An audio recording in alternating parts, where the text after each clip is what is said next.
नमस्कार दोस्तों। 24 घंटे पहले ये कहा जा रहा था कि स्ट्रेट ऑफ हॉर्मुज़ खुल चुका है, जो काफ़ी हद तक बात बिल्कुल सही थी। दुनिया को ये लगा था कि अब तनाव कम हो जाएगा, महंगाई उनके देशों में कम हो जाएगी। लेकिन अब जो खबर आ रही है ना, हमारी खुशी के ऊपर कहीं ना कहीं वो खबर एक बहुत बड़ा बट्टा लगा रही है, क्योंकि पूरी दुनिया की धड़कन इस खबर ने बहुत बुरी तरीके से बढ़ा दी है।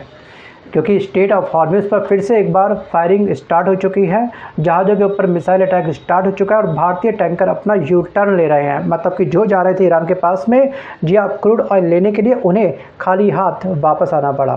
क्यों? क्योंकि ईरान ने फिर से बंद कर दिया है स्ट्रेट ऑफ हॉर्मुज़।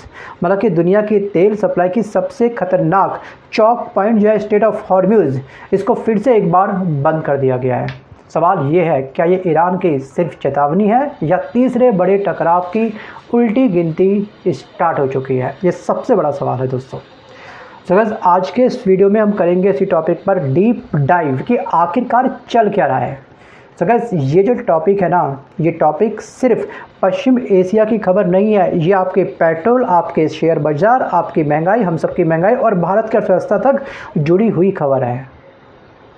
क्योंकि स्ट्रेट ऑफ हॉर्मुज़ सिर्फ एक समुद्री संकरा रास्ता नहीं है, दुनिया की आर्थिक नस है। जिसके पास में इस आर्थिक नस का अधिकार होगा, वही देश उन तमाम देशों के ऊपर राज करेगा।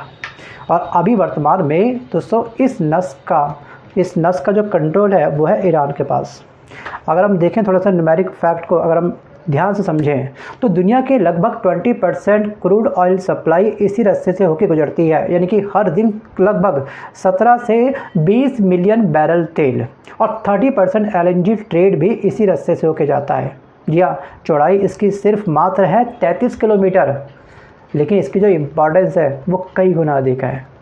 जी हाँ, इतना सा ये रास्ता, छोटा सा रास्ता है, लेकिन पूरी दुनिया की सांस इसी पर अटकी हुई है। सगत स्ट्रेट ऑफ हॉर्मुज़ के ऊपर होने के 24 घंटे में ही खेल बुरी तरीके से पलट गया।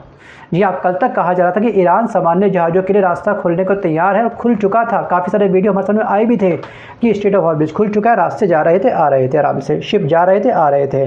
जी हाँ, तेल टैंकर चलने लगे थे, मैप्स पर जहाज़ों की मूवमेंट हमको साफ दिखाई दे रही थी। मतलब खुशी, हर तरफ खुशी की लहर दौड़ रही थी। लेकिन अचानक से अमेरिकी नौसेना की मौजूदगी और अमेरिका की वही जिद, अमेरिका की वही ईगो, इस आसपास इस एरिया पे इसने लगा दिया था ब्लॉकेड, जिसको इसने कम नहीं करा। और दूसरी तरफ इजराइल ने लेबनान पर अपना तनाव बढ़ा दिया, उसके ऊपर इसने क्या करा, बम्बार्डिंग करनी शुरू कर दी। जबकि ये लेबनान भी सीज फायर का हिस्सा था ना। तो ईरान का आरोप यह है कि ब्लॉकेड खत्म क्यों नहीं हुआ, या जो ब्लॉकेड था वो ख़त्म क्यों नहीं हुआ।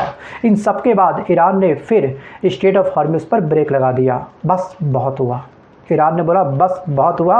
और यहाँ पर ईरान का जो विश्वास का बात था सीज़ फायर को लेकर के, वो अब ब्रेक हो चुका है और इसलिए इसने एक ब्रेक लगा दिया स्ट्रेट ऑफ हॉर्मुज़ के ऊपर।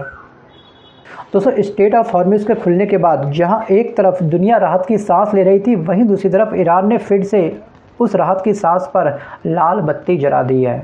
या रुक जाओ, थम जाओ। तो बस कुछ रिपोर्ट ये कह रही है कि 2 भारतीय जहाज़ों को रोका गया बीते कल के दिन, और एक VLCC टैंकर जो करीब 2 मिलियन बैरल तेल लेकर के जा रहा था, उसको तक रोक दिया गया। और खबर ये भी है कि उसके ऊपर गन बोट से फायरिंग हुई थी।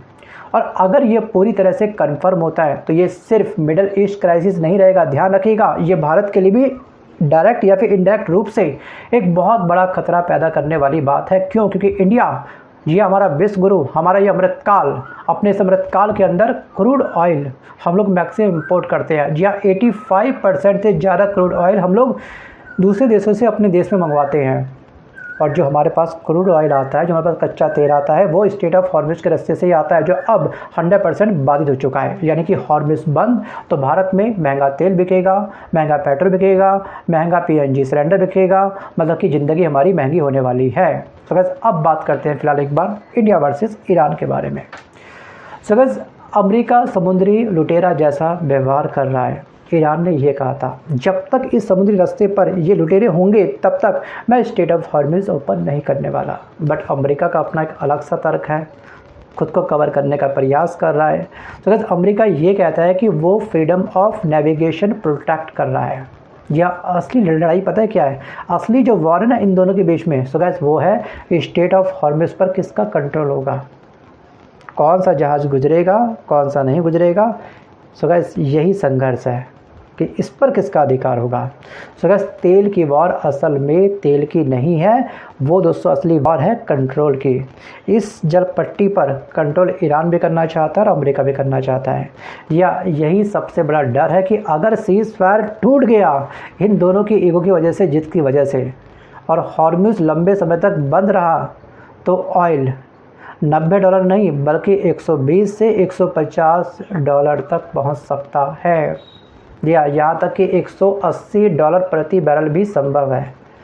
सोचिए 2008 में ऑयल शॉक आया था, तब क्या हुआ था भाई, ग्लोबल रिसेशन आया था, याद होगा आपको अच्छे से, आर्थिक मंदी आई थी इतनी तगड़ी वाली। और आज अगर ऐसा दोबारा होता है तो इन्फ्लेशन का विस्फोट बहुत तगड़ा होगा। और इस विस्फोट की ना मार आज के टाइम पर मैक्सिमम देश ऐसे हैं कि कैपेबल नहीं है कि इस विस्फोट की मार झेल सके, महंगाई की मार झेल सके। बट आपको क्या लगता है, क्या सच में हमारा ये विश्व गुरु इतना कैपेबल है कि महंगाई की मार को झेल सकता है? 2008 में जो हुआ था वही अगर कहानी दोबारा से रिपीट हो गई आज 2026 में, तो क्या हम इतने कैपेबल हैं? आपको क्या लगता है? अपनी राय, अपनी गैसिंग पावर, अपनी नॉलेज के आधार पर आप ये प्यारा सा कमेंट जरूर करिएगा। वापस आता हूँ टॉपिक की तरफ।